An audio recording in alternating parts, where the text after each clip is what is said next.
जब ऐसे कुकर्मी सनातन के नाम पर चोला ओढ़ने वाले ढोंगी लोग जो फर्जी शंकराचार्य अपने आप को लिखते हैं। HS नंबर 76A उस व्यक्ति का नाम लिखा है। जाने कितने लोगों के ऊपर फर्जी मुकदमा डाल करके और उनको उगाही करना, यही उसका काम है। ये न्याय की हम लोग सनातन की जीत मान रहे हैं। सनातन के जो इन लोग गुमराह कर रहे थे, प्रथम जीत हमारी यहाँ न्यायालय से हुई है।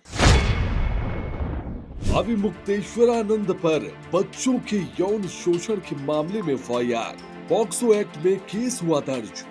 शंकराचार्य बोले मुकदमा करने वाला हिस्ट्री शीटर। उत्तर प्रदेश में लगातार सीएम योगी आदित्यनाथ को घेरने वाले शंकराचार्य स्वामी अविमुक्तेश्वरानंद सरस्वती की मुश्किलें बढ़ने लगी हैं, क्योंकि शंकराचार्य के खिलाफ नाबालिग बच्चों के यौन शोषण के मामले में FIR दर्ज कर ली गई है। प्रयागराज के झूसी थाने में दर्ज FIR में शंकराचार्य के शिष्य मुकुंदानंद का भी नाम है। झूसी थाना प्रभारी महेश मिश्रा के मुताबिक 2 से 3 अज्ञात के खिलाफ भी पॉक्सो एक्ट के तहत मामला दर्ज किया गया है। दरअसल जगत गुरु रामभद्राचार्य के शिष्य आशुतोष ब्रह्मचारी महाराज की याचिका पर प्रयागराज की पॉक्सो कोर्ट ने शनिवार को FIR दर्ज करने के आदेश दिए थे। आशुतोष ब्रह्मचारी ने कोर्ट में 2 बच्चों को पेश करके गंभीर आरोप लगाए थे। कोर्ट में कैमरे के सामने बच्चों के बयान दर्ज हुए थे। अदालत ने 13 फरवरी को अपना आदेश रिजर्व रख लिया था। FIR में यह भी दावा किया गया है कि 2025 के कुंभ मेला और 2026 के माघ मेला के दौरान लगे शिविरों में भी इन घटनाओं को अंजाम दिया गया। आरोप है कि शिविर के भीतर ही नहीं बल्कि स्वामी के कैंप के बाहर खड़ी गाड़ी में भी शोषण की घटनाएं हुई हैं। शिकायतकर्ता आशुतोष ब्रह्मचारी ने अपने एक बयान में बताया था कि हम दर दर भटक रहे थे, पुलिस के पास जा रहे थे, हमारी कोई सुनवाई नहीं हो रही थी, इसलिए न्याय के मंदिर में आए। आज लगा कि न्याय अभी जिंदा है, न्यायालय ने हमें न्याय दिया। मैं अब साफ साफ कहना चाहता हूँ कि शिष्यों के साथ यौन शोषण और समलैंगिक अपराध किया गया, इसकी पुष्टि न्यायालय ने कर दी है। न्याय के मंदिर से न्याय मिला है और न्याय के देवता ने हमें हमारे नाबालिग बच्चों के साथ जो गलत काम हुआ है, कुकर्म हुआ है, लैंगिक अपराध हुआ है, उसकी सुनवाई करते हुए FIR के आदेश झूसी थाने को कर दिए हैं।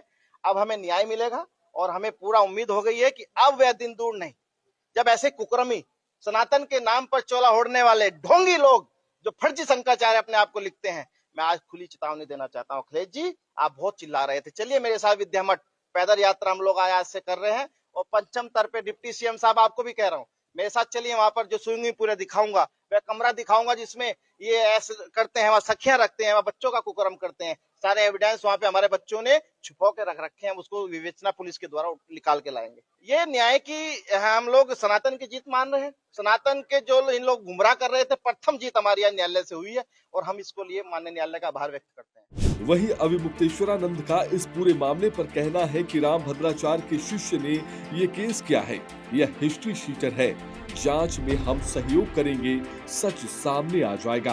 बात यह है कि सनातन के ऊपर आरोप लगा कौन रहा है। आप देखिए, किसी विधर्मी ने थोड़े लगाया है हमारे ऊपर आरोप। जिस व्यक्ति ने लगाया है वो खुद हिस्ट्री शीटर है। उसकी पूरी हिस्ट्री शीट शामली जिले के कांदला थाना में दीवाल के ऊपर जो हिस्ट्री शीटरों का नाम लिखा हुआ है, उसमें 34 नंबर पे उसका नाम लिखा है। ऐसा हमको बताया, लोगों ने फोटो भी दिखाया उस दीवाल का।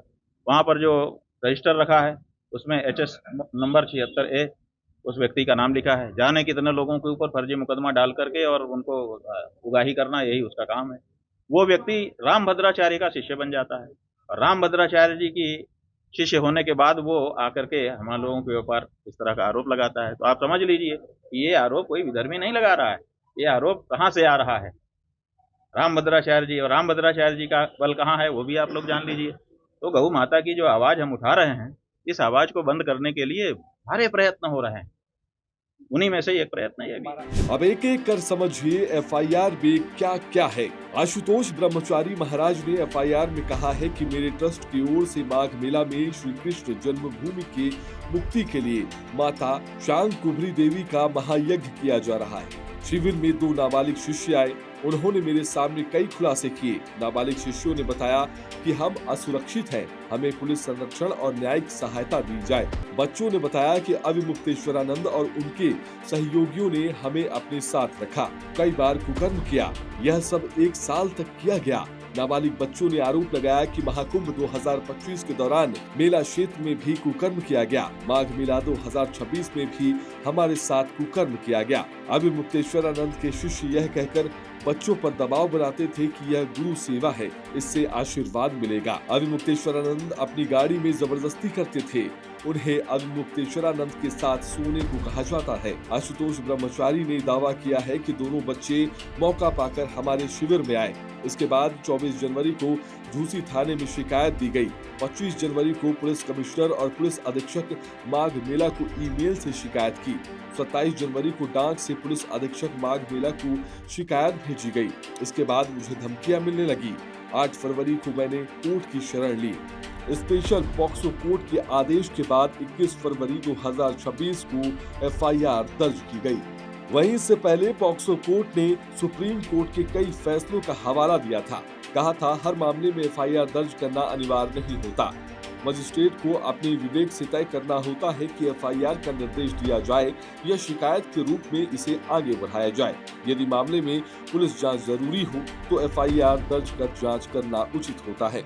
इसके साथ ही कोर्ट ने पूरे मामले पर कहा था कि आरोप गंभीर और संज्ञेय अपराध की श्रेणी में आते हैं और पॉक्सो अधिनियम लागू होता है। साक्ष्य जुटाने के लिए पुलिस जांच जरूरी है। केवल निजी शिकायत के रूप में मामला आगे बढ़ाना उचित नहीं होगा। जज ने आदेश दिया था कि संबंधित थाना प्रभारी तत्काल एफआईआर दर्ज करें, कानून के अनुसार स्वतंत्र और निष्पक्ष जांच करें, पॉक्सो अधिनियम के प्रावधानों का पालन किया जाए, पीड़ितों की पहचान और गरिमा की रक्षा की जाए, जांच रिपोर्ट अदालत में पेश की जाए। दूसरी तरफ कोर्ट के फैसले के बाद शंकराचार्य ने कहा था कि यौन शोषण का केस फर्जी साबित होगा। ये बनाया हुआ मामला है। वह यानी आशुतोष महाराज रामभद्राचार्य का एक चेला है, हिस्ट्री शीटर है। उससे पहले भी लोगों के ऊपर झूठे केस किए हैं। वह लोगों को धमकाता है, धन उगाही करता है। वहीं अभी मुक्तेश्वरानंद का यह भी कहना था कि रामभद्राचार्य से हम लोगों का वॉक युद्ध चलता रहता है। यह तो सभी लोग जानते हैं। उन्होंने हमारे ऊपर अपने चेले को आगे करके फर्जी मुकदमा करवाया है। वो चाहते हैं कि हम सरकार के खिलाफ गौ माता की रक्षा की आवाज नहीं उठाएं, इसलिए हमारे ऊपर यह सब हो रहा है। और कहा कि न्यायालय का एक प्रोसीजर है, उनका हम सहयोग करेंगे। उसके बाद दूध का दूध और पानी का पानी हो जाएगा। उन्होंने कहा कि हमको पछतावा तब होता जब हम कुछ इस तरह के होते। जब हम ऐसे हैं ही नहीं तब क्या। बनावटी केस तो बनावटी ही रहने वाला है। इसलिए हम चाहते हैं कि जल्द से जल्द जांच हो जाए। पुलिस सरकार के अंडर में ही काम करती है। इसके अलावा सीएम योगी पर भी तंज कसते हुए बोले कि वह सदन में खड़े होकर जब हमारे खिलाफ बोलते हैं तो इसलिए नहीं बोलते कि उनको बोलना है। वह पुलिस को मैसेज देते हैं कि ये करना है। उन्होंने शीश महल के आरोपों पर कहा है कि यह खुला मठ है, इसमें 100 से 200 लोग रहते हैं, हर कोई आता जाता रहता है। बहरहाल इन आरोपों को लेकर क्या है आपकी राय, कमेंट में हमें जरूर बताएं। नमस्कार।